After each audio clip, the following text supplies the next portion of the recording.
Desde o instante em que Ituron ergueu a antiga foice forjada na bigorna sombria, o terror inscreveu seu nome em cada suspiro do universo. Ele não era apenas um ceifador de vidas. Era o artista supremo do medo, o maestro que regia sinfonias, de pavor nos corações de reis e mendigos, de deuses e demônios. Seu manto, tecido com fragmentos de sonhos despedaçados, arrastava-se como uma nuvem de desespero por sobre campos de batalha e salas de trono. E onde quer que pisasse, o mundo se curvava à sua vontade. Não por força, mas por loucura. Ituron. Descobrira cedo que a mente humana é um labirinto de cavernas sombrias. Cada ideia tem seu monstro, cada recordação, seu calafrio. Em Halmaris, a cidade onde o sol mal ousava romper as nuvens, ele implantou seu primeiro legado, um sussurro coletivo, tão sútil que ninguém notou o momento em que o medo se tornou lei. Em pouco tempo, a população viveu prisioneira do próprio silêncio. Não havia gritos, não havia revolta, pois o medo havia se apropriado da voz de cada um. Nas praças, disseminava-se uma canção muda de mãos trêmulas e olhares vazios. Movido pelo êxtase de ver o horror florescer, Ituron viajou por estrelas moribundas, absorvendo culturas e coletando fobias. Medo de altura, medo de traição, medo de águas profundas, medo de si próprio. Em cada planeta, ele entalhava uma peça de seu grande legado. A Cidadela dos Ecos, um palácio erguido sobre ossos de titãs extintos, onde ressoavam os lamentos e as preces de milhões de almas.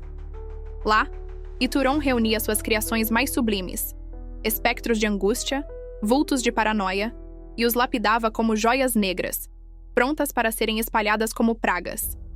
Mas nada satisfazia tanto sua sede, quanto o medo eterno, aquele tipo de terror que não se extingue com a morte. Para isso, precisava de um pacto final, drenar o último lampejo de esperança de cada ser. Planejou então o ritual do eclipse sangrento, durante o alinhamento dos 3 sóis de Zarkal.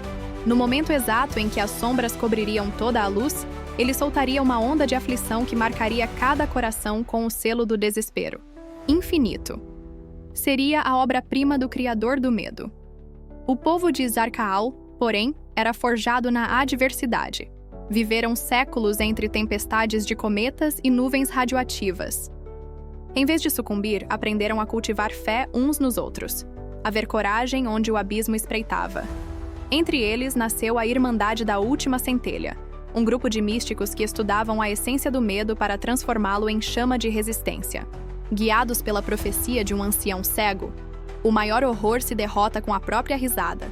Ergueram um talismã chamado Coração de Lume, capaz de canalizar a coragem coletiva em um clarão capaz de partir qualquer sombra ao meio.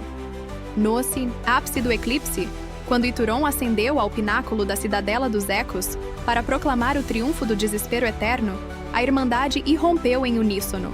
Milhares de vozes, antes caladas pelo medo, entoaram um cântico que pulsava como trovão nos céus escarlates. O Coração de Lume irradiou uma luz incandescente que perfurou as muralhas de ossos, alcançou o manto de sombras de Ituron e queimou cada fragmento de terror tecido em sua capa. Ituron reagiu com um rugido que sacudiu até as estrelas longínquas. Sua foice riscou o ar em golpes furiosos, arrancando lajes de pedra etérea e criando fendas dimensionais. Mas, a cada investida, a luz da coragem se renovava. Memórias de risos compartilhados, de mãos dadas na adversidade, de promessas forjadas e cumpridas. Cada acorde ressoava nas veias de Ituron, lembrando-o de uma época em que o medo era apenas uma sombra passageira, antes de ele escolher torná-lo arte. A batalha final se deu no coração pulsante da cidadela. Ituron, esgotado, viu seu manto se desfazer em fios de lembranças perdidas.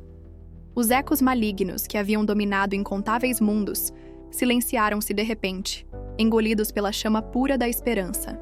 Num último suspiro de desespero, ele tentou selar tudo em um grito final, mas encontrou apenas o eco de si mesmo, vazio, inutilizado. Quando a luz do eclipse deu lugar ao novo alvorecer, a cidadela desmoronou em jardins luminosos, onde pela primeira vez cresciam flores de fogo etéreo.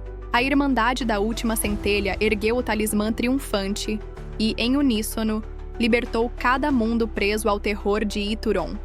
A lenda do Criador do Medo Eterno foi reduzida a um sussurro nos ventos, um aviso sobre o poder que temos de dar